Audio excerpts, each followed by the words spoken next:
Bueno, ya. Chiquillos, lo que es el transporte de sustancias, productos y mercancías peligrosas.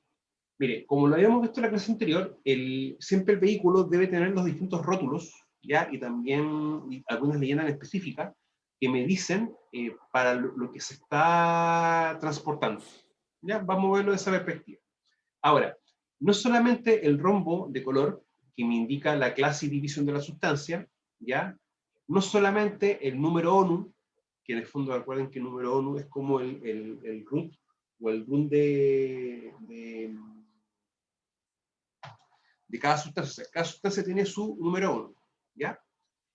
No solamente tener lo que se está transportando, ya sea un gas o un líquido o un sólido inflamable, y también lo que es el peligro explosivo. ¿Ya? Recuerden que el tema de la bandera quizá no esté como directamente normado por la ley de tránsito, pero es también un parámetro de seguridad que los transportistas lo utilizan mucho. Bandera roja implica que el vehículo está con carga y bandera verde que el vehículo va sin carga. ¿Ya? Y uno cuando ocurre una emergencia, estos elementos o estos datos que están acá son los vitales, ya que uno da aviso. O sea, siempre los grupos de respuesta, ya sea bomberos y ambulancia, y carabineros en casos también bien particulares, no tienen como, si ellos de antemano no saben al tipo de emergencia que están yendo y las características de la emergencia, no van a poder dar una respuesta adecuada. Por eso, y cuando uno da el aviso, un poquito más abajo, ¿ya? Está lo que corresponde al famoso APA, que es avisar, proteger y ayudar. Y en el avisar, uno tiene que dar esta información. ¿Ya? La información siempre tiene dos objetivos. Primero, es para explicar bien qué es lo que está sucediendo. Y segundo, es para que los grupos de respuesta ya empiecen a preparar en sí la forma de la respuesta. No es lo mismo estar trabajando, por ejemplo, con un líquido inflamable, ya que estar, por ejemplo, trabajando con un ácido.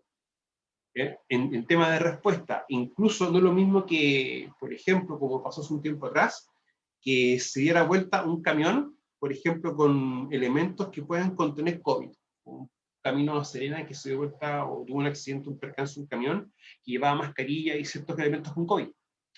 Entonces, eso es lo primero. ¿Ya? Todos los equipos de respuesta en sí tienen un documento que se llama las HAZMAT, Hazard Materials. En la práctica es un libro de respuesta que tú colocas el número ONU en la versión digital, coloca el número ONU y te va a aparecer como una pequeña ficha en lo que en cuáles son las medidas y las formas de poder afrontar la emergencia. ¿Ya? Por eso es importante esto. Ahora, si ustedes se dan cuenta, en el camión en sí, en ninguna parte va este rombito. En ninguna parte va. O sea, visible, no va. Donde sí ustedes pueden haber visto que algunos camiones llevan este rombo es en los vehículos que transportan gas licuado. ¿Ya? Y mismo reglamento del 298 de transporte y productos peligrosos me da también ciertas, como no licencias, pero ciertas particularidades para el transporte de gas licuado. Y obliga a que ellos, aparte de tener el rombito de gas inflamable, tienen que tener también este que está acá. ¿Ya? Ahora, sin embargo, pese a que el camión no lo tiene en sí, donde uno siempre lo va a ver en la famosa hoja de datos de seguridad, o en la famosa HDS o HDST, que es hoja de datos para el transporte. ¿Ya? Vamos a partir al revés, vamos a partir primero con lo que es el rombo de la NSH 1411, ya que la norma china 1411, que es para identificación de peligro de un material, ¿ya? Si también la quieren buscar de otra forma, está en el estándar NFPA 711 o en NFPA 711, ¿ya? Porque esto, chiquillos, es una identificación del peligro material, pero que no es solamente válida acá en Chile, sino que, por ejemplo, tú vas a cualquier país sudamericano, Estados Unidos, algunos países de Europa, y cuando tú ves, por ejemplo, un norteamericano ve que el azul es 2, el rojo es 4, el amarillo es 1, y acá no tenemos nada, eso que ve un norteamericano va a ser lo mismo que entienda un europeo, un francés, un español, un alemán, o un brasileño, un argentino, nosotros mismos. ¿Ya? Cuando son como formas internacionales de que las personas pueden ya de manera primaria, a esto estoy expuesto. ¿Ya? O sea, primero uno ve a qué está expuesto, Y segundo, uno empieza ya a ver la severidad, o en el fondo uno también puede ver el daño o la consecuencia que se puede producir tanto a la persona como al ambiente, ¿ya? Y que va de 0 a 4. Lo otro importante también de entender es que en la hoja de toda seguridad no solamente va a estar acá, sino que va a también estar acá, ¿ya? Y también se va a asociar al número, al otro relativo al riesgo. También se va a colocar acá. Lo otro importante que el número ONU o el número de las Naciones Unidas también tiene ese mismo concepto de que el número 1, 12, 15, por poner un ejemplo, que es para, no sé, un bicarbonato de sodio, ese 12, 15 va a ser bicarbonato de sodio en cualquier parte del mundo. O sea que las mismas emergencias también, y el mismo hazmat, que también es un libro de origen norteamericano, también se utiliza por gran parte de los países del mundo. Entonces, como las sustancias químicas son las mismas aquí en todas partes, siempre se ha utilizado, se ha implementado esto. Ahora de a poco se está trabajando con la idea de peligro normalizado, ¿ya? Pero todavía tengo una duda en la aplicabilidad real acá en Chile, porque para eso tenemos esto y el rombo de la 2190, ¿ya? Así que apenas tenga como un documento más definido, se los voy a compartir, ¿ya? Para que no tengamos un inconveniente con aquello. Lo otro importante es que cuando, por ejemplo, tengamos también un producto químico, como por ejemplo,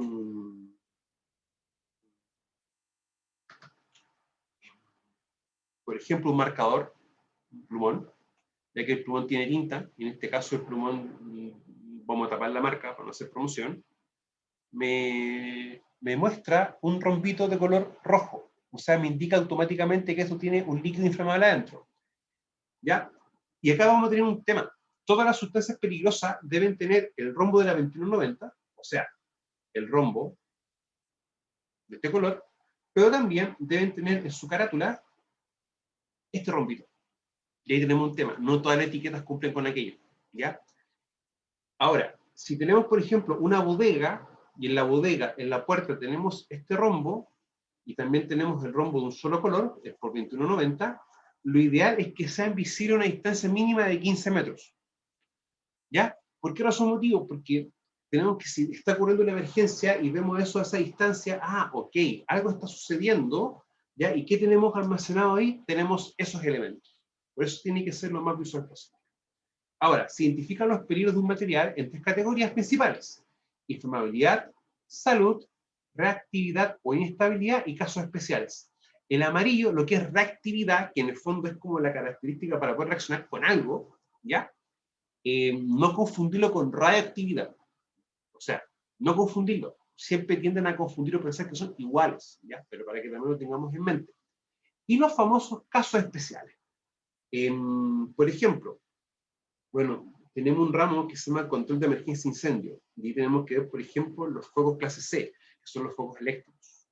O también los fuegos clase D, en los que participan líquidos y gases inflamables provenientes de un hidrocarburo. Y en la práctica, eso yo no puedo, por ejemplo, apagarlo con agua. No puedo usar un agente de extinción agua. Entonces, si tenemos esas características o los materiales que estamos transportando o almacenando o utilizando, me va a decir acá, en caso de incendio, no utilizar agua. ¿Ya? Para que también veamos.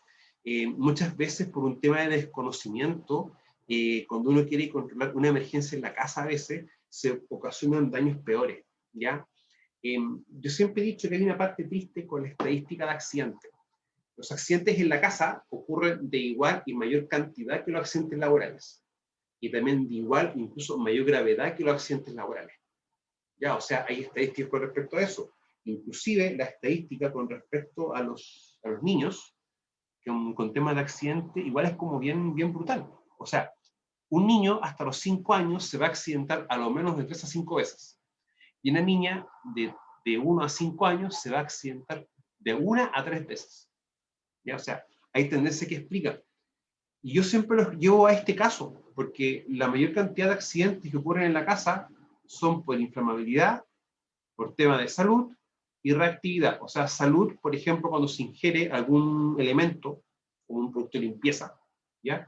La inflamabilidad, cuando, por ejemplo, se está quemando un aceite, un sartén, cuando uno está friendo algo, y hay llamas, y lo que tienden a hacer siempre a veces, ¿cómo se llama?, es colocar, echarle agua, ¿ya?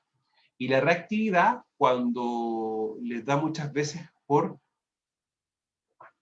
No necesito esta cargada, si no me equivoco, para que la chequen ahí. Si no, la vuelvo a recolocar, ¿ya?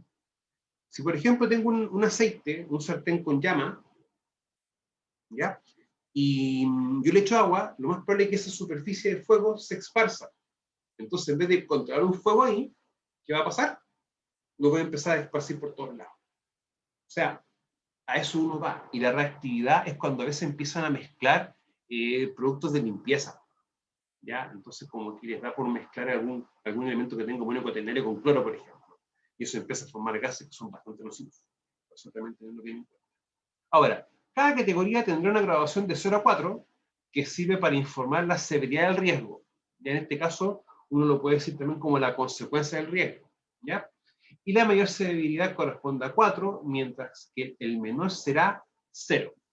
Ahora, yo siempre he dicho, no es que cuando sea 0 no te va a pasar nada. O sea, si tú estás un buen tiempo expuesto, lógico que te va a pasar algo. O sea, tiene que tener también como esa lógica, ¿ya? Para que, o sea, no es que tú estés expuesto 1 hora, 2 horas y no te va a pasar nada.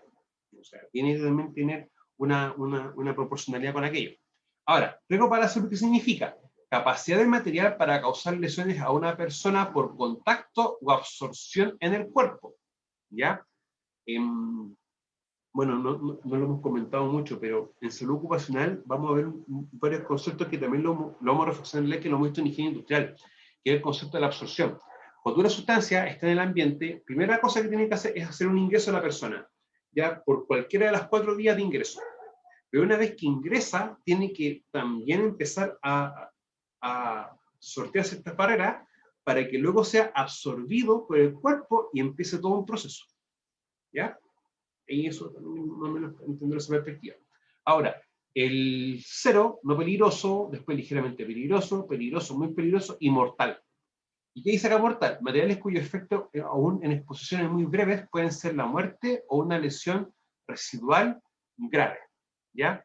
O sea, por ejemplo, si uno está expuesto quizás a un fitosanitario, un agroquímico, te puede producir una intoxicación severa, ¿ya? Y eso también te puede causar quizás la muerte. Si tuviste una dosis muy alta, que la dosis, no son bien claras, siempre implicar concentración, tiempo de exposición y la vía de exposición. Esos 3 factores. Yo no le coloco un cuarto que sea la susceptible a la persona. Y, por ejemplo, una lesión residual grave, que quizás este fitosanitario se va a acumular en la grasa de las personas, de que recuerden que la grasa de las personas y y los huesos largos, específicamente la médula, sirven de receptores o de estructuras que van a bioacumular contaminantes, ¿ya? O sea, eso es así. Y de hecho, una persona que tenga un sobrepeso va a tener de un 30 a un 40% más facilidad para que su cuerpo pueda almacenar elementos como estos, ¿ya? Así que para que también lo tengamos bien claro que puede suceder aquello. Bueno, ligeramente peligroso, materiales que por exposiciones causan irritación, ¿ya? Y acá no te definen la irritación, por ejemplo, si es en qué zona del cuerpo. Ahora hay irritación. La irritación puede ser tanto en la piel, como también, por ejemplo, en las mucosas, ¿ya? O también en las mucosas de los ojos. O sea, también puede implicar aquello.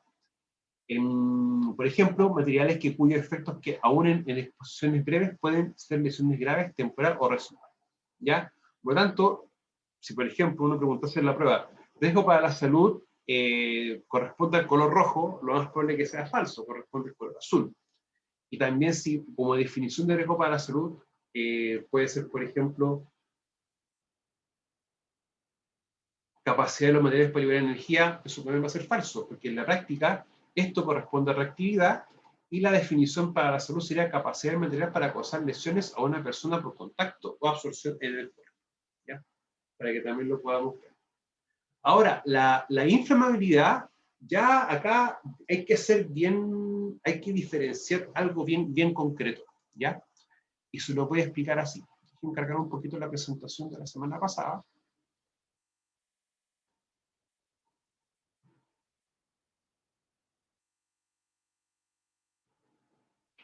Cuando nosotros hablamos de los puntos de inflamación, que en el fondo el punto de inflamación, chiquillo, hay que entender algo bien concreto. Es la temperatura a la cual un líquido inflamable va a pasar a fase gaseosa. Y esa fase gaseosa, si entra en contacto con una fuente de ignición, ya sea una llama o una chispa, va a generar fuego. ¿Ya? Cuando hay fuego, en el caso de los líquidos inflamables, no se está quemando el líquido, ojo, se están quemando los vapores. Ese mismo vapor evapora el líquido, y ese líquido, al seguir entrando con llama, sigue generando fuego, hasta el punto que el fuego ya no va a existir porque no tenemos combustible. ¿Ya? Las clases de divisiones, si ustedes se dan cuenta, tenemos la 3.1, ¿ya? La 3.2, 3.3, pero que vamos a tener puntos de inflamación distintos. O sea, la 3.1 es bien compleja porque el líquido va a pasar a gas, pero a temperaturas menores de 18 grados Celsius, o sea, prácticamente a temperaturas ambientales, como la que tenemos ahora. ¿Ya? ¿Por qué se lo aclaro esto? Porque en la clase 3 vamos a tener 23, 61 grados. O sea, por ejemplo, ya tiene que estar una llama o un calor constante. Ahí. Cuando uno ve esto, lo explica para no tender a confundirlo con esto que está acá. Porque si se dan cuenta, el 0 es estable. Veamos el 1. Ligeramente inflamable y mayor a 93,4 grados Celsius. Y si uno ve eso, va a corresponder prácticamente a sustancias que sean de la categoría 3.4 o superior a 3.3. Ya no se condicen estos números con la división, con 3.2, 3.3 o 3.1. No tienen relación alguna, incluso están como incluso hasta inversamente colocados, para también tomarlo en cuenta con aquello. Cuando uno tiene este caso puntual, yo siempre llamo a tomar consideraciones para el transporte. O sea, si por ejemplo tengo este caso ligeramente inflamable, yo voy a procurar, por ejemplo, realizar el transporte de noche y también circular por lugares que no sean densamente poblados. Ya, para netamente, poder trabajar también con un control del ambiente, pero del ambiente externo al ambiente propio de la cabina, ¿ya? O del lugar de almacenaje. Y lo otro que también uno consideraría de frentón es transportarlo con un sistema también de aire acondicionado o un control ambiental, ¿ya? Para poder tomarlo también en cuenta bajo ese punto de vista, para no quizás cometer algún error involuntario. ¿Ya? Ahora, por ejemplo, extremadamente inflamable, materiales que se vaporizan rápida o completamente a presión atmosférica y temperatura ambiental normal. ¿Ya?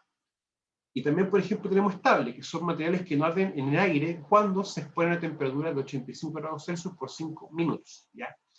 Hay también otro concepto con el líquido inflamable que yo siempre le he dicho a mis estudiantes y a mis trabajadores cuando los asesoraba, cuando trabajaba, que era el siguiente. Si tú estás trabajando en un lugar con algún líquido inflamable y tú lo puedes oler fácilmente, debes tener precaución. ¿Por qué se lo explico así? Por ejemplo, si uno coloca un plato con petróleo, va a costar mucho sentir el olor. Y si tú le colocas le tiras un fósforo encendido al plato, el petróleo lo va a apagar, de hecho. Distinto el caso, si tenemos, por ejemplo, un plato con diluyente con alcohol. Tú, al ya le estar echando el fósforo, antes de que el fósforo toque el líquido, ya se va a inflamar. ¿Ya? ¿Por qué siempre hago este ejemplo? Porque nosotros tenemos que, si vamos a trabajar con algún líquido inflamable, evitar, primero que todo, hacerlo con temperaturas altas y que en el lugar de trabajo pueda haber alguna fuente que genere calor, ¿ya? O también llama, para controlarlo bien de esa manera. Entonces, materiales que no arden en el aire cuando se exponen a temperatura entre 85 grados por 5 minutos, ¿ya? Acá tenemos punto de inflamación ya entre 22,8 grados Celsius y 37,8. Ya, o sea, a medida que vamos aumentando el número, va disminuyendo la temperatura, al cual vamos a tener un riesgo para la inflamabilidad. Ahora, ¿qué vamos a entender por riesgo de inflamabilidad? Grado de susceptibilidad, perdón, de un material para quemarse. ¿Ya? O sea, vamos a tener también esa diferencia. Y los riesgos de reactividad, que es capacidad de los materiales para liberar energía. ¿Ya? Esto existe, sí, pero no es que a ver, esto muchas veces se aplica mucho para lo que es transporte de explosivos. O sea, con los explosivos sí vamos a tener un riesgo de reactividad.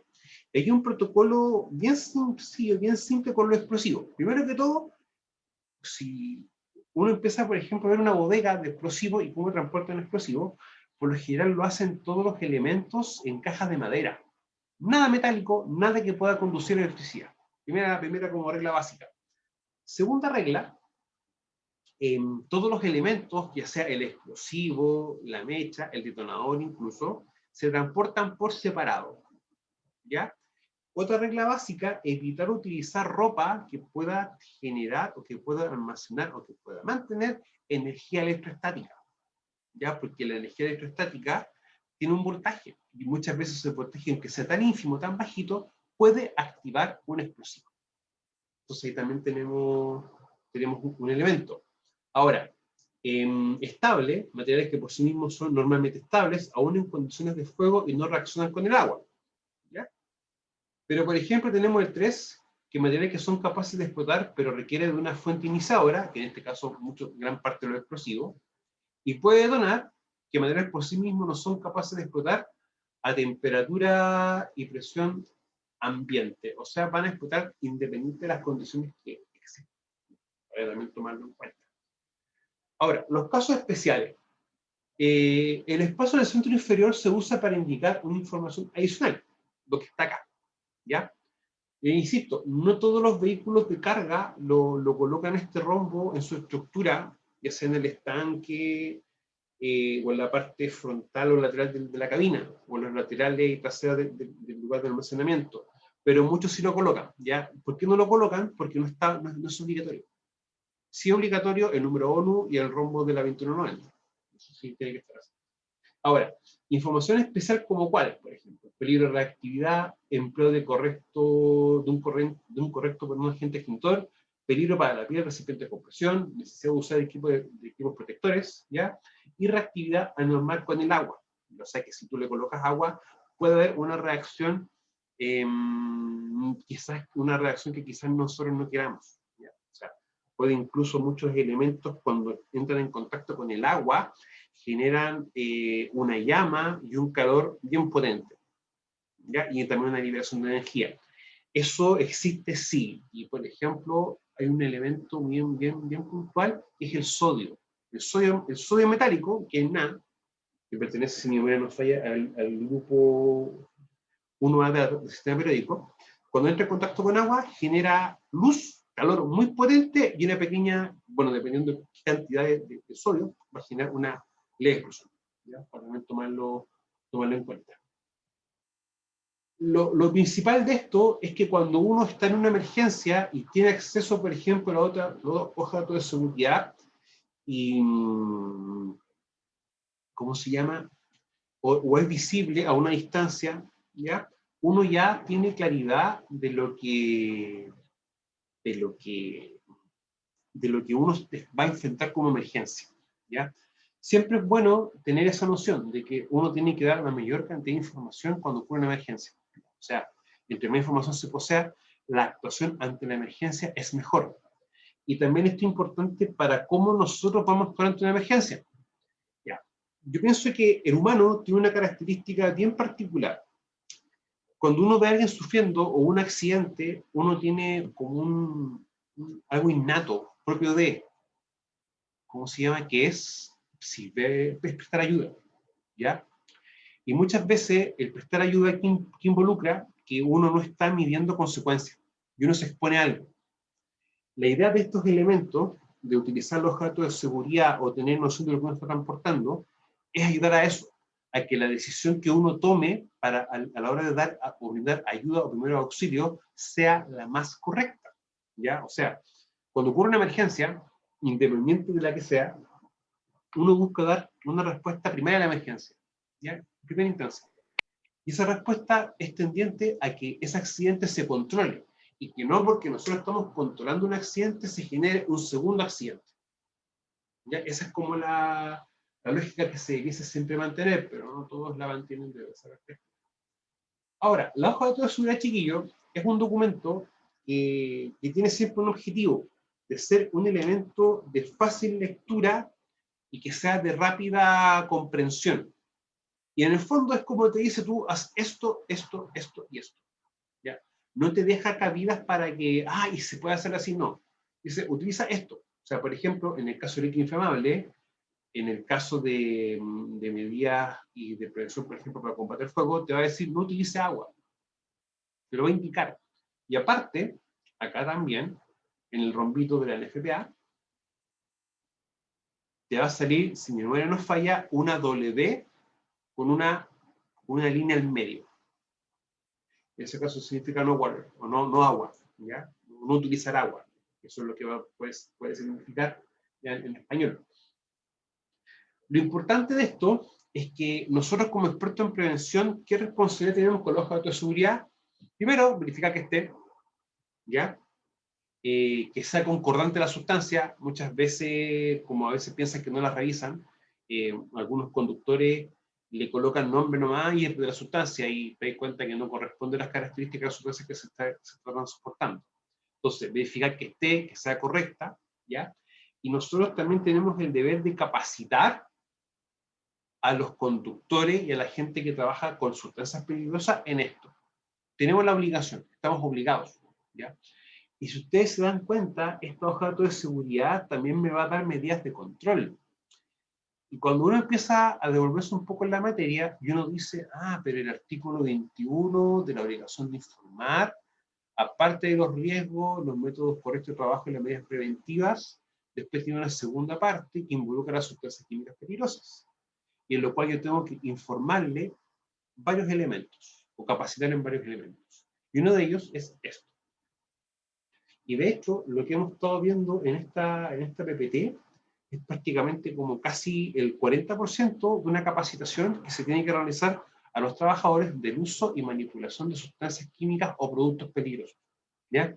O sea, tú debes capacitar en el rombo de la NFPA, debes capacitar en el rombo de la 2190, en las clases y divisiones, qué significa que un azul 2 sea esto, o un rojo 4 implique esto. ¿Ya? Eso uno tiene que decir. Bueno, en la primera parte viene el encabezamiento, ya que datos de fabricante o quién lo vende, los datos del riesgo, nombre químico de la sustancia, descripción general, como estado físico de apariencia, naturaleza del riesgo, los elementos de protección personal o EPP que hay que utilizar en caso de emergencia, qué hacer en primeros auxilios, qué hacer en caso de fuego o incendio. Bueno, fuego, incendio y amago son cosas distintas. O sea, tienen algunos puntos en común, pero son cosas diferentes.